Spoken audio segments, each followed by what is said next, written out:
Saint Telemachus by Alfred. Lord Tennyson. Had the fierce ashes of some fiery peak been hurled so high they ranged about the globe? For day by day, thro many a blood-red eve, in that 400th summer after Christ, the wrathful sunset glared against a cross reared on the tumbled ruins of an old fane no longer sacred to the sun, and flamed on one huge slope beyond, where in his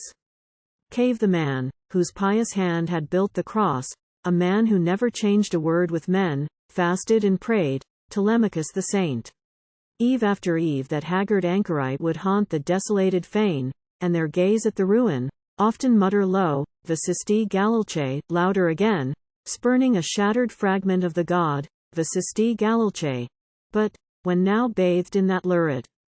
crimson, asked, is earth on fire to the west, or is the demon god wroth at his fall? And heard an answer, wake thou deedless dreamer, lazying out a life of self-suppression, not of selfless love. And once a flight of shadowy fighters crossed the disk, and once, he thought, a shape with wings came sweeping by him, and pointed to the west, and at his ear he heard a whisper, Rome, and in his heart he cried, the call of God.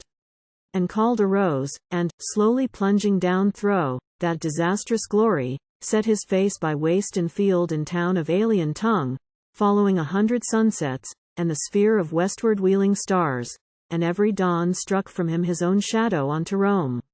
Footsore, way-worn, at length he touched his goal, the Christian city. All her splendor failed to lure those eyes that only yearned to see, fleeting betwixt her columned palace walls, the shape with wings. Anon there passed a crowd with shameless laughter, pagan oath, and jest, hard Romans brawling of their monstrous games, he, all but deaf thro age and weariness, and muttering to himself, the call of God, and borne along by that full stream of men, like some old wreck on some indrawing sea, gained their huge Colosseum. The caged beast yelled, as he yelled of yore for Christian blood. 3 slaves were trailing a dead lion away, one, a dead man.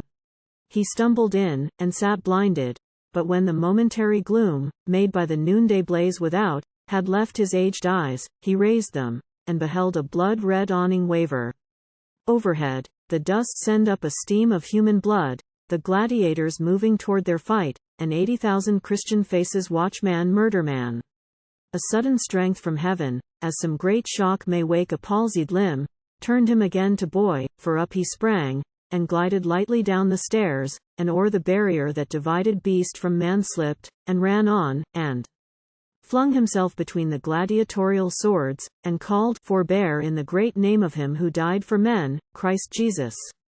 For one moment afterward a silence followed as of death, and then a hiss as from a wilderness of snakes, then one deep roar as of a breaking sea, and then a shower of stones that stoned him dead, and then once more a silence as of death.